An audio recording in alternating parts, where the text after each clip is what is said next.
galerinha. Mas eu quero que você saia. Você já fez sua parte, já falou com seu pai. Ele veio aqui conversar comigo, nós vamos conversar depois. Eu vou mostrar desenhos pra vocês hoje. Vou desenhar bem rápido.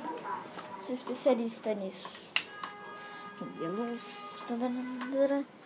Fica aí rapidinho.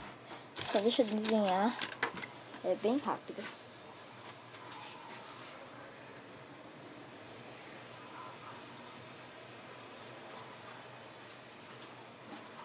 Preciso dar outra cor rapidão, galera.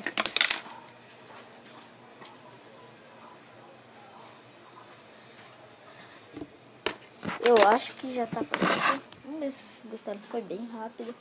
Mas eu criei aqui, ó, esse daqui da Hollister, esse e esse, galera. Foi bonito. Só foi esse que eu desenhei agora. Esse daqui, ó, dia 15, esse daqui dia 10.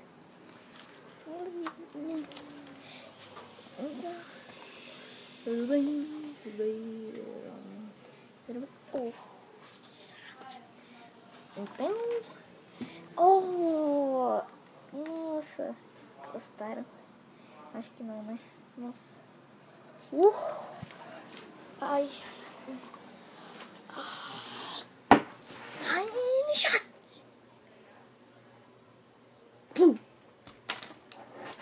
Não estou acreditando.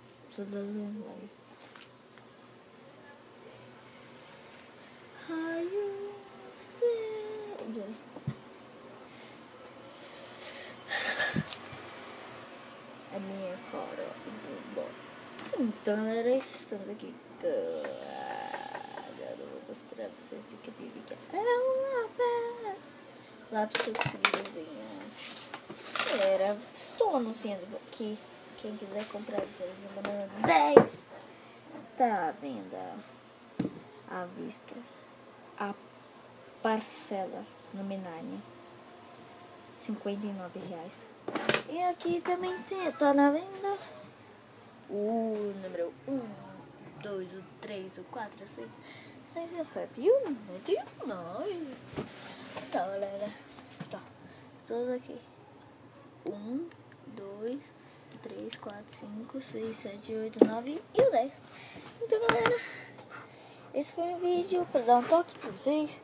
Que aqui é o diário de banana.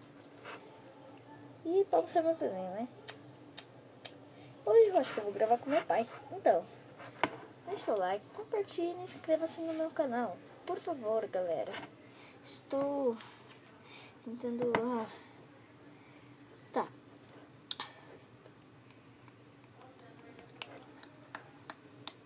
Então, galera, isso foi isso.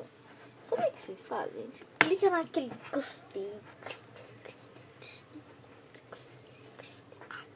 Adorei. Inscreva-se. E é isso, galera. Compartilha e beijos.